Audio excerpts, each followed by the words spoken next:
This is a reading for someone who's in a relationship and has a friend group or a family that likes to talk about you and your relationship, okay? Whether or not you're aware of it, there are people talking about you and your person a lot, and it's a lot of like shoulding. Excuse me. The cards that came out from the archetypes deck are the Village and the Destroyer, and I've got all these cards here. I'm not going to show all of them, but it's kind of like, I feel like people are projecting their wants for you or for themselves onto you. It's like a lot of these people, meaning you and your person, should be doing X, Y, or Z, and not as a couple, but as individuals, right?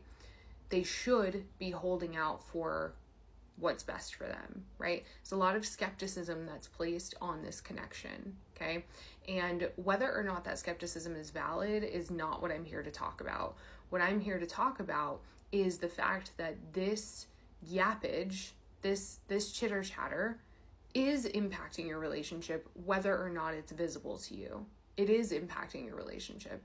And there's something about like the energetic attacks that are taking place that like you're remaining optimistic in all of this. And I see you and your person being very resilient, right? Even if it is just energetic, even if it's happening in the unseen, there is a decisive, like, we are taking a different approach here. We are, with the Six of Swords at the bottom of the deck, we are moving forward in a way that works for us as individuals in a partnership, right? So there's optimism, there's openness that maybe wasn't there before, there's, willing to learn how to work with each other, all of these things that weren't there before. And I think that the people that are yapping about you just aren't aware that that's taking place, right? This new stability that you're finding in your relationship currently, you're probably experienced a lot of adversity, right? So the Page of Pentacles just fell out in reverse. So there have probably been times when maybe you and this other person or either one of you just wasn't willing to learn, things might have been sloppy, right? Let's get guidance for you. I've tried to film this a number of times and it's just taking a minute to get this message out because I don't quite understand what the point of this is, right? Like clearly you are in a position while all these cards are coming out in reverse. Clearly you're, oh wow, and that is a fruit fly. Gross. I'm gonna go wipe my hands off really quick. The fruit fly is confirmation for sure. There are monitoring spirits, what some would call, on your connection. Sorry if you can hear the banging outside. There are people working. Your guidance is interesting here because it's a lot of reversals. I've got the Emperor, the Page of Pentacles, and the Ace of Wands in reverse. There have been times, right? And I think I mentioned this. There have been times when you and your person maybe didn't take the kindest approach or the most, like, to each other, or like just the most growth-oriented approach to the relationship. There have been times where that's been true, right? That's not the case right now. Okay, your guidance is to not forget that because that shadow is still rearing its head. Yeah, Eight of Swords and the Devil at the bottom of the deck. Eight of Swords in reverse, and the Devil at the bottom of the deck with the Ten of Pentacles. It's kind of like, I feel like that part of you that has kept you safe in the past from other people, other relationships, other situations, it doesn't apply here. But it's still rearing its head. There are still kinks being worked out. So like, I think that what people are projecting onto this connection is, it's not unfounded, right? It doesn't feel to me like it's, so the medallion here is at the bottom of the deck. I didn't even like see that before. It's people who want the best for you, right? Who maybe have watched the connection grow over the years that like understand that it's possible, that you guys have seen some hardship, and also maybe are connecting with personal hardships in either of your personal lives, right? Like who knows? The problem that I'm having here with these external voices is that there's there seems to be a difference in values, and that's not a bad thing, right? Like, it's not a bad thing that people are looking out for you and only you, and that person's people are looking out for them and only them. Like, that's not a bad thing. But with the amount of energy that I'm seeing projected onto the relationship, it is something that can cause disruption, right? And so a better position for these people to take would be to ask you, well, what do you want? And I'm hearing that that's already kind of happened, and that it's been articulated to these people, like, no, we're choosing the relationship, and yet here we are. It's not your job to, like, you can't change what other people are, you can't change other people, like, people are going to do what they are going to do. I'm pulling for advice here.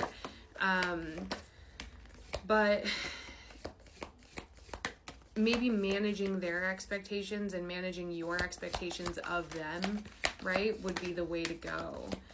It's, it's so interesting because some of these cards came out earlier in the collective message that I posted like earlier today. So I have the Mountain here at the bottom of the deck, the Vow with the Orphan underneath. Some of these popped out like on top of each other. The Dead End, the Nectar, the Father, the Underworld, the Stone, and Eros and the Gem. These were the first two. So some of these popped out like one on top of the other, which I wouldn't normally take, but it feels like the polarities here are really important. So like Eros and the Father came out earlier, and the Orphan's been coming out a lot lately. Mountain came out earlier. It's just this idea that like there are highs and lows, right? And with the Vow and the Orphan coming out together on top of each other like this, it's making me think like, what are you promised to?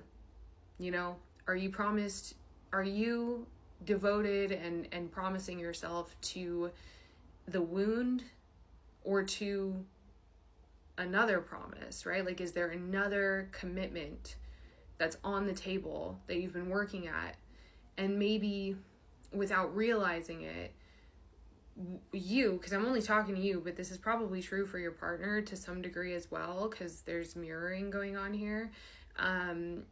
It seems like it's possible that there's been commitment to the wound more than the partnership at certain points.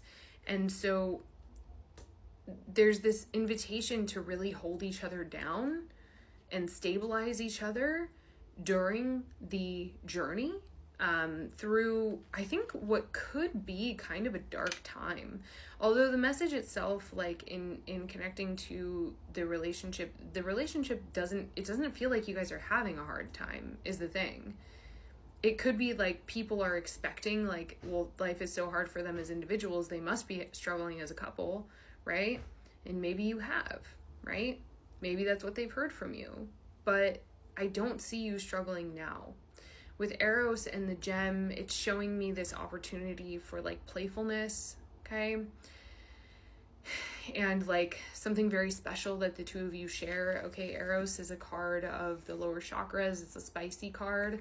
And the Gem, it's like there's something very, very unique and very, very spicy about this connection, okay? There's something that is found between the two of you that you've never found anywhere else with anyone else, okay? And through the thick of it, right, you guys are able to come together, and it's not on the basis of like a physical connection, right? It's not just because like, oh, this person throws down, right? That's not what's here.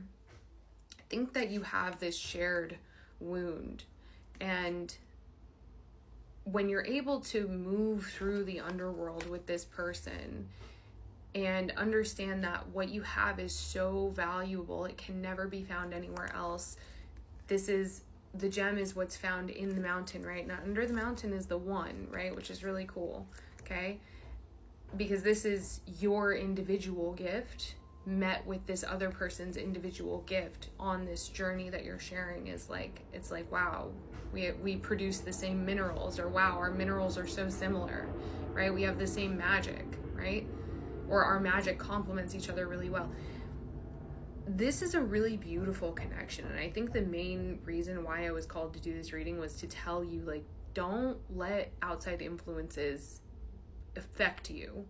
Maybe if you have check that and pump the brakes on who you're listening to.